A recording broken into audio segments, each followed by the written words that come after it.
Hello, welcome back to the sewing room. I'm Laura.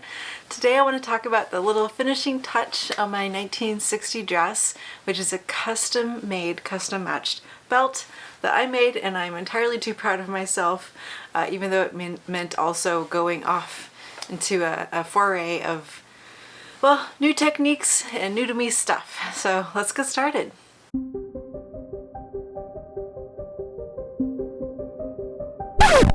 Yep, that's me. The self-avowed hand sewing, what's that, person.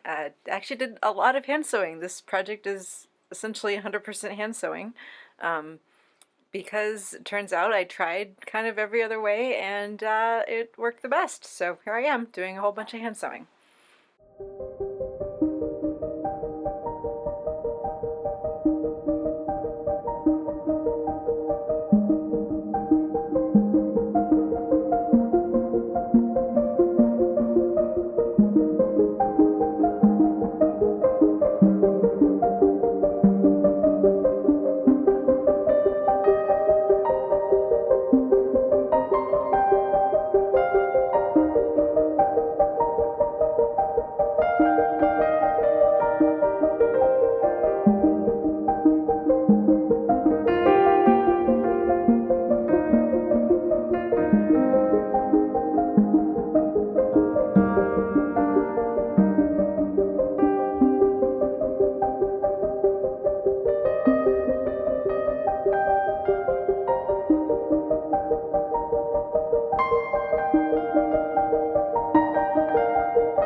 right, not gonna lie guys, I wasn't sure I was gonna be able to pull off making this belt. I almost gave up several times, but I'm super excited with how it came out. I think it looks really good. To be honest, I tried to do the different style where you actually have eyelets through the belt so that you can really get it to stay at a certain length when you're wearing it, and I just couldn't get eyelets that looked the way I wanted them to. It could be if I invested in actual good eyelet setter, I could have been happier with it. But frankly, with this dark color of this solid color in this garment, I just didn't think having a metal eyelet would look very good, or even a grommet. So then I tried stitching it with, you know, an eyelet on my buttonholer, and that didn't work the way I wanted it to, and it was just, ugh. I ended up following a tutorial from the Curvy Sewing Collective blog, and I'll link to that in the show notes. Hi, so my secret's out. This is my sewing goblin mode look. I'm not always looking great when I film this stuff, but anyway, it's just honest. But I do like to have kind of a longer overlap here, partly because, you know, if it weren't, I don't know, I just feel like it makes the belt look less like you're wearing an old belt that doesn't fit when you have some length here. But this can sometimes get annoying if you're, you know, if it starts flapping around. Although this belting interfacing is no joke. That feels very secure, so I think I could leave it. But I think just for my own personal aesthetic, I am going to make a little loop to go on the belt to hold this in position when it's being worn. So I will show you how that works, but I'm going to just show off my not very good hand stitching, but there it is. There's my hand stitching. Here, I'll actually move.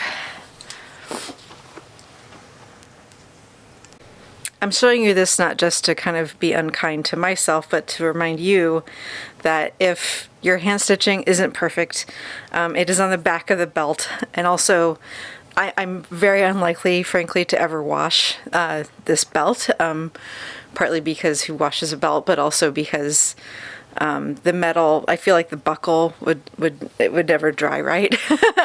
So in any case, since it doesn't have to actually endure the rigors of even hand washing, but especially a spin cycle, this doesn't have to be the world's strongest seam. It just has to hold it closed. So, you know, I'll report back if for some reason my not great hand stitching fails on me, but I don't think it will. The other thing I'm still kind of debating is if you look at the buttons, I've sewn the buttons on with the fabric or with the thread that matches the dress, and I feel like that really shows when the stitching on my buttons isn't perfect, and it's not. So I don't know if I should change it out to white. We'll see if I get annoyed enough to change it to white thread. And then one last little detail I still need to take care of on this dress is removing some of the basting that I put in during construction. But today's all about finishing this belt, so let's get to it. Alright, this is just a piece of scrap fabric. Another good reason to hang on to your scraps until you're really, really done. And I'm going to trim this off because that's not going to be helpful. I'll take off the messy bit. And then this is way longer than I need it to be. My belt is about 3/4 of an inch wide, so in theory I would only need about 1.5 inches to wrap all the way around, plus add 1/2 inch seam allowance. Either side would be 2.5 inches, but I'm going to leave it really long, and I like to do that for straps and belt loops and things like that, because that way when I'm sewing it, if something goes a little funny at either end, you still have a lot of real estate in the middle that you can use to make a nice finish for your project. So I'm just going to cut this to be 1.5 inches wide.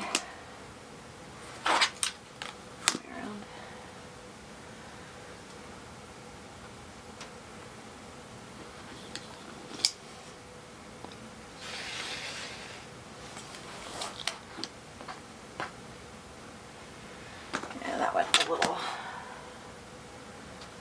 funny at the end there. Years ago, I was reading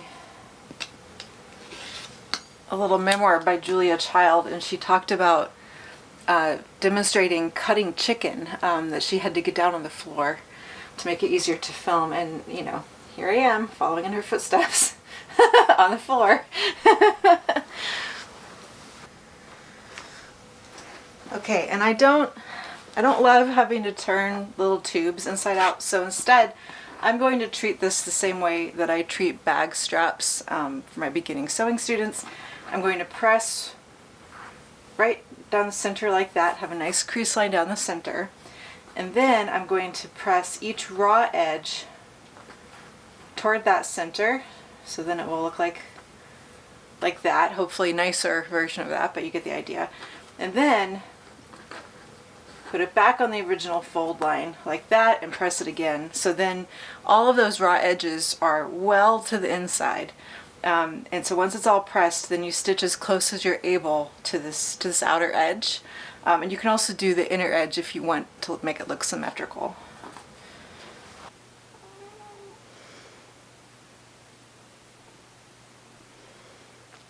For the record, edge stitching this close is not witchcraft. It's merely having a machine that can move the needle to the right.